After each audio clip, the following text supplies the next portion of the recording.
sudah punya persiapan dari awal. Dewi terkejut. Denny bahkan memalsukan tanda pengenalnya dan menyembunyikannya di bandara selama bisa menangkapnya kapanpun bisa kembali ke negara Riji. Patuh dan dengarkan aku. Kalau tidak, kamu tahu akibatnya. Denny mengancam dengan suara rendah lalu langsung menyeretnya keluar. Dewi sekarang tidak berani melawan. Bagaimanapun juga, dia masih belum bisa memastikan panti asuhan sudah bebas dari bahaya atau belum. Bibi Lauren dan Paman Joshua adalah agen rahasia dengan pengawasan yang tajam. Namun Denny masih bisa memasang bom di bawah pengawasan mereka. Bisa dibayangkan Denny dan kaki tangannya tidak mudah dihadapi.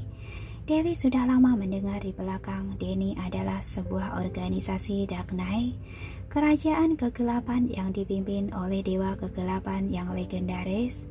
Parker hingga saat ini belum ada yang bisa mengusiknya, bahkan negara Nusantara pun tidak sanggup. Karena itu Dewi tidak berani meremehkannya.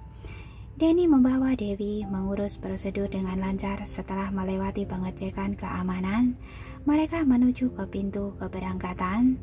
Dewi sangat menurutinya di sepanjang jalan, tidak melawan.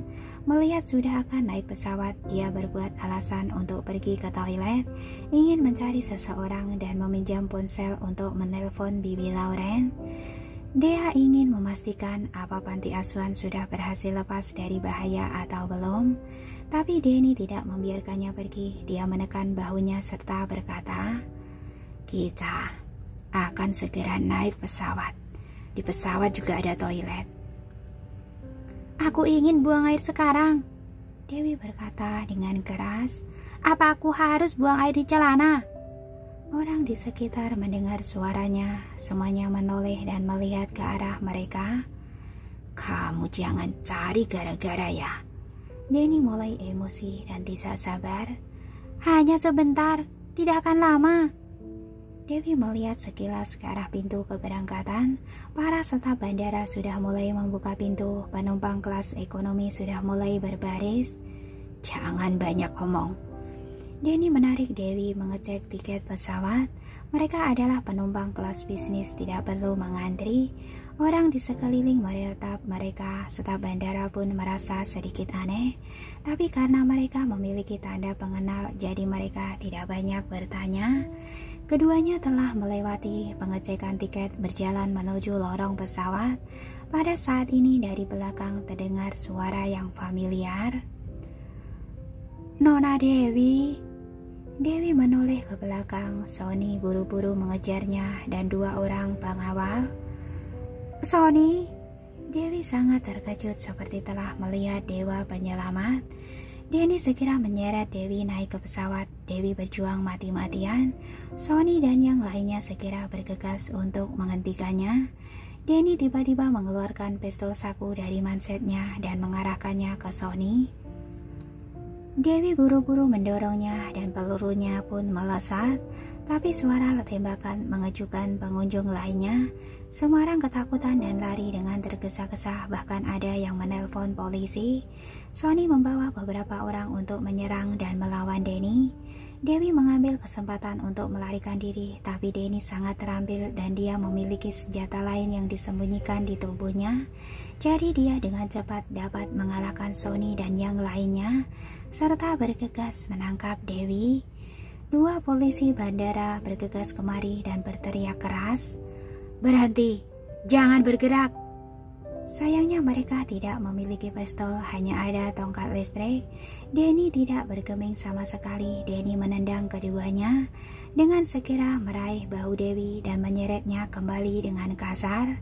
Pada saat dasarnya ada luka di bahu Dewi ditambah dengan cengkeramannya yang kuat, membuat Dewi berteriak kesakitan. Sony dan yang lainnya bergegas menyelamatkannya. Denny langsung mengarahkan pistol ke kepala Dewi dan berteriak dengan marah, "Kalau kalian mendekat, aku akan langsung menembaknya." Seketika semua orang tidak berani mendekat. "Tenanglah, apa yang kamu inginkan, katakanlah. Kami akan memenuhinya. Jangan menyakiti Nona Dewi." Sony berkata dengan cemas. Semuanya, mundur. Denny tidak ingin banyak omong dengan mereka, jadi dia langsung membawa Dewi naik pesawat. Sony dan yang lainnya mengikuti dengan hati-hati, yang lainnya tidak berani mendekat. Staf bandara pun terkejut dan ketakutan. Ada orang yang diam-diam lapor polisi, tetapi polisi tidak bisa datang secepat itu. Denny menyeret Dewi naik pesawat. Seluruh orang yang ada di dalam pesawat ketakutan. Para penumpang berteriak dan pramugari pun ketakutan hingga pucat. Lepas landas dengan normal. Cepat. Denny berteriak marah. Tuan, kalau Anda begini, kami tidak berani lepas landas. Polisi udara itu berkata dengan gemetar. Polisi akan segera datang.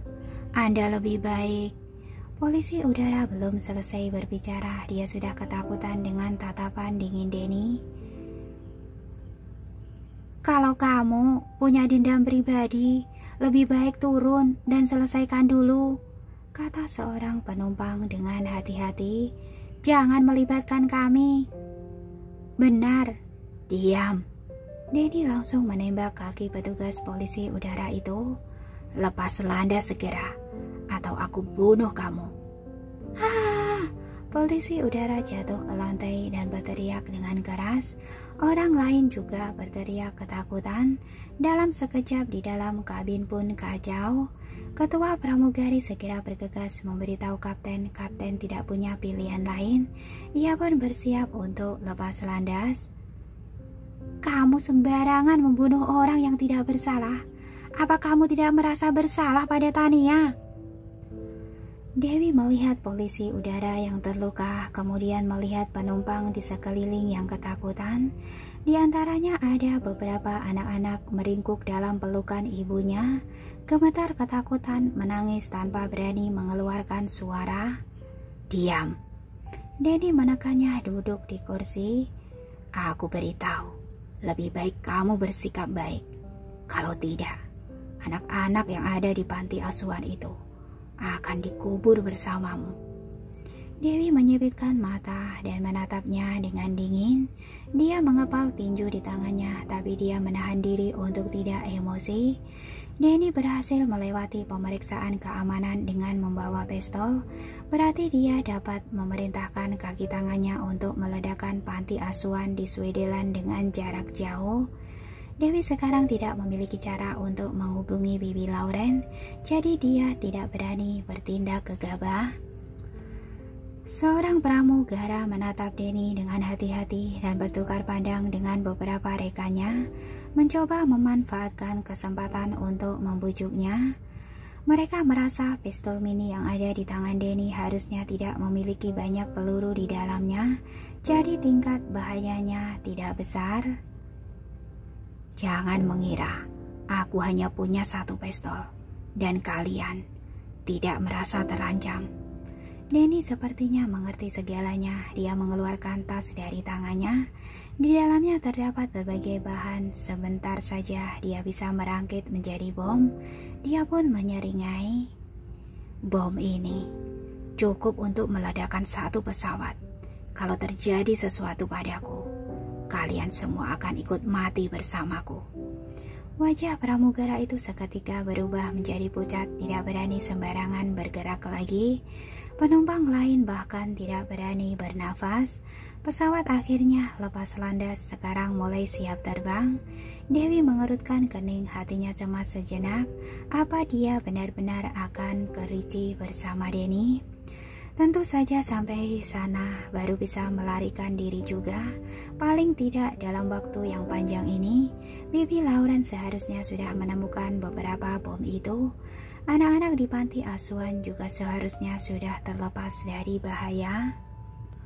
Tapi jika seperti ini, maka akan melewatkan waktu operasi. Gurunya tidak mudah turun bukit, dia belum tentu akan menunggunya di kota Bunaken. Dewi yang merasakan pesawat berjalan semakin kencang, hatinya menjadi sangat cemas.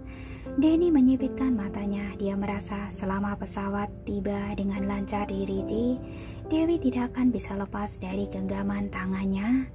Tapi saat pesawat hendak lepas landas tiba-tiba kembali berhenti. Semua orang di pesawat menjadi sangat bingung melihat keluar jendela. Tidak tahu apakah polisi datang atau kapten ingin memperlakukan mereka seolah-olah mereka sudah mati. Semua orang sangat khawatir. Apa yang terjadi? Denny berteriak marah. Kenapa tidak terbang? Kalian tidak ingin hidup lagi? Mengatakan hal itu, dia mengangkat senjata dan bergegas masuk ke ruang kemudi. Anda tidak boleh masuk. Seorang pramugari ingin menghentikannya, tapi dia didorong jatuh ke lantai. Denny bergegas masuk ke dalam ruang kemudi dan hendak mengancam kapten, tetapi melihat pemandangannya di depan matanya, dia tertegun. Di depan sebuah pesawat pribadi bersama Silver berhenti di depan pesawat mereka, seperti elang yang gagah. Pesawat ini baru saja mendarat dan berhenti di depan kita. Kita tidak bisa lepas landas, jelas sang kapten. Denny menyipitkan matanya, menatapnya lalu dengan seksama, lalu terkejut. Ini adalah pesawat pribadi milik keluarga Moore. Apa? Kapten tidak mengerti. Hindari dia. Lepas landas lewat jalur sebelahnya. Cepat. Denny buru-buru mendesak. Hah? Sang kapten tercengang. Mana mungkin bisa? Kenapa tidak bisa? Cepat. Denny langsung mengarahkan pistolnya ke kepala kapten. Kapten tidak punya pilihan lain selain mengikuti permintaannya. Tetapi ketika dia bersiap untuk pindah jalur, pesawat pribadi Silver itu langsung meluncur mendekatkan kepala pesawatnya di kepala pesawat mereka. Kali ini pesawat penumpang tidak bisa bergerak sama sekali. Kapten tercengang. Denny tahu bahwa dia tidak bisa menang melawan Lorenzo Moore, jadi dia segera berbalik badan dan keluar untuk menyandera Dewi. Pada saat ini, ketua pramugara sudah membuka pintu pesawat, memanfaatkan situasi ketika Denny berada di ruang kemudi dan sedang tidak memperhatikan, berusaha mengeluarkan Dewi. Dengan begini, Denny tidak akan tinggal di dalam pesawat. Tapi begitu pintu kabin dibuka, penumpang lain bergegas keluar seperti orang gila dan dalam sekejap memblokir pintu. Dewi bahkan tidak bisa melarikan diri sama sekali dan langsung ditangkap oleh Denny. Semuanya minggir. Denny menembak ke arah kerumunan orang. Seorang bibi tertembak dan jatuh ke lantai, darahnya berceceran di mana-mana. Yang lainnya ketakutan, berteriak dan meringkuk di satu sisi, tidak berani bergerak. Jangan sembarangan menembak. Dewi buru-buru menghentikannya, tetapi Denny tidak mempedulikannya sama sekali, menyeretnya turun dari pesawat dan kabur dengan tergesa-gesa. Baru berlari beberapa langkah, dia dihentikan oleh pengawal keluarga Moore. Belasan pengawal berpakaian hitam berdiri tegap di hadapan seperti sebuah dinding. Denny menyeret Dewi ke arah lain, tetapi baru mulai melangkah, dia sudah berhenti lagi. Di depannya sederetan pria berpakaian hitam perlahan menyingkir memberi jalan. Lorenzo yang berpakaian putih datang dengan gagah tanpa senjata apapun di tangannya, melainkan seekor ular hijau kecil melilit di pergelangan tangannya, memancarkan kilau menggoda seperti gelang zamrud. Ular kecil itu setengah berdiri, bagaikan sedang menatap beruang hitam dengan mata ganas penuh niat membunuh. Rong-rong. Dewi tanpa sadar memanggilnya. Lorenzo memutar matanya, dia melakukan perjalanan ribuan mil untuk menyelamatkannya. Yang pertama ia lihat malah ular hijau kecilnya, bukan dirinya. Rong-rong sepertinya mendengar panggilannya. Tubuh kecilnya yang melilit di pergelangan tangan Lorenzo sangat bersemangat. Dewi mengalihkan pandangannya dan menatap Lorenzo, ia pun melongo. Mungkin karena tinggi badannya, matahari pagi menyinari wajahnya. Dia setampan dewa dan sepasang matanya itu menatap tajam dan gagah seolah-olah langit dan bumi berada di bawah kendalinya. Lorenzo? Denny yang selalu tenang kali ini terpancar sedikit kepanikan di matanya. Atasannya berulang kali mengatakan kepadanya untuk tidak memprovokasi Lorenzo, tetapi dia tidak menurutinya. Dia malah mengatakan kepada atasannya bahwa Lorenzo mungkin hanya bermain-main dengan Dewi. Orang yang bangga terhadap dirinya sendiri mana mungkin bisa memiliki perasaan tulus pada orang lain. Hingga sekarang dia baru menyadari bahwa dia sudah menyinggung orang yang tidak seharusnya dia singgung. Ini adalah dendam pribadiku padanya, bukan urusanmu. Denny masih berpura-pura tenang. Dendam pribadi. Lorenzo menyipitkan matanya dengan tatapan mengancam. Kamu tidak tahu bahwa dia adalah wanitaku. Denny menatap Dewi, kemudian menatap Lorenzo dengan sedikit ragu.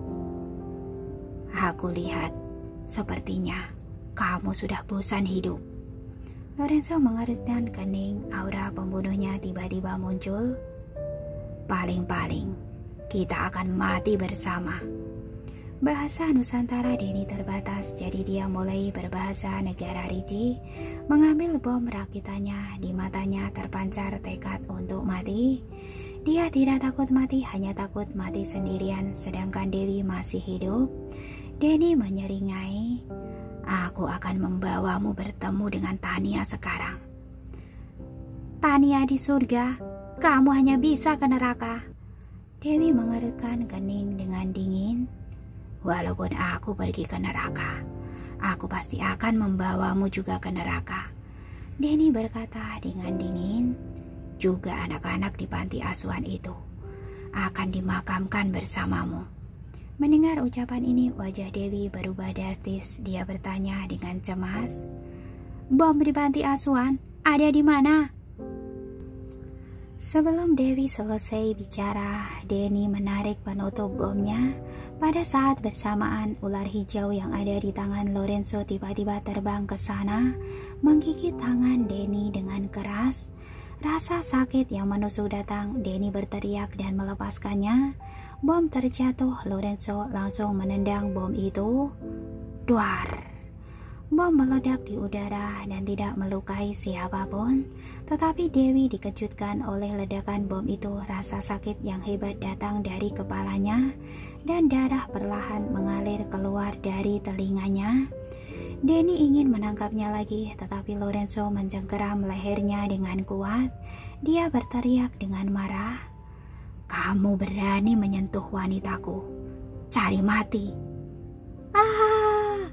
Denny mengerang kesakitan, matanya menjadi putih, melihat Lorenzo yang akan mencekiknya hingga hampir mati, dan teringat bom di panti asuhan. Kemungkinan masih belum ditemukan. Dewi segera menghentikannya. Hentikan! Lorenzo melonggarkan tangannya. Denny jatuh ke tanah. Ular hijau mulai melilit lehernya dan menggigitnya dengan keras. Denny berteriak dengan keras, menarik ular itu dengan sekuat tenaga, kemudian melemparnya. Bom yang ada di panti asuhan sebenarnya ada di mana? Cepat katakan! Dewi melangkah maju untuk bertanya. Denny mengambil kesempatan untuk mengeluarkan pistol mini dan mengarahkan ke kepalanya. Awas!